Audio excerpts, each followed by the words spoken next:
വാഗമൺ വരയാട്ടുമേട്ടിൽ ഭൂമാഫിയ അനധികൃതമായി കൈവശപ്പെടുത്തിയ 610 ഏക്കർ സർക്കാർ ഭൂമി റവന്യൂ അധികൃതർ ഒഴിപ്പിച്ചു. പ്രശസ്തമായ വരയാട്ടുമേട് ഉൾപ്പെടെയുള്ള മേഖലയിൽ നിന്നാണ് JCB ഉപയോഗിച്ച് വൻ കുടിയൊഴിപ്പിക്കൽ നടപടി നടന്നത്. കയ്യേറ്റ ഭൂമിയിലെ അനധികൃത നിർമ്മാണ പ്രവർത്തനങ്ങളും കെട്ടിടങ്ങളും പൂർണ്ണമായും പൊളിച്ചു നീക്കി. നേരത്തെ തന്നെ ഈ പ്രദേശത്ത് വൻതോതിൽ ഭൂമി കയ്യേറ്റം നടക്കുന്നതായി ആരോപണം ഉയർന്നിരുന്നു. തുടർന്ന് റവന്യൂ വകുപ്പ് ഇത് സർക്കാർ ഭൂമിയാണെന്ന് കാണിച്ച് മുന്നറിയിപ്പ് ബോർഡുകൾ സ്ഥാപിച്ചെങ്കിലും തുടർ നടപടികൾ നീട്ടിക്കൊണ്ടുപോകുകയായിരുന്നു. കഴിഞ്ഞ ദിവസം കയ്യേറ്റത്തിനെതിരെ CPMന്റെ നേതൃത്വത്തിൽ പ്രദേശത്ത് ബഹുജന മാർച്ച് നടന്നിരുന്നു. ഇതിന് പിന്നാലെയാണ് റവന്യൂ അധികൃതർ ശക്തമായ നടപടിയിലേക്ക് കടന്നത്.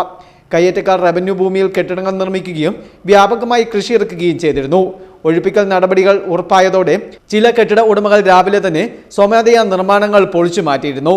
രാവിലെ 11 മണിയോടെ ആരംഭിച്ച നടപടിയിലൂടെ 610 ഏക്കർ ഭൂമിയും പൂർണ്ണമായും ഒഴിപ്പിക്കുവാൻ സാധിച്ചതായി റവന്യൂ വകുപ്പ് അധികൃതർ അറിയിച്ചു.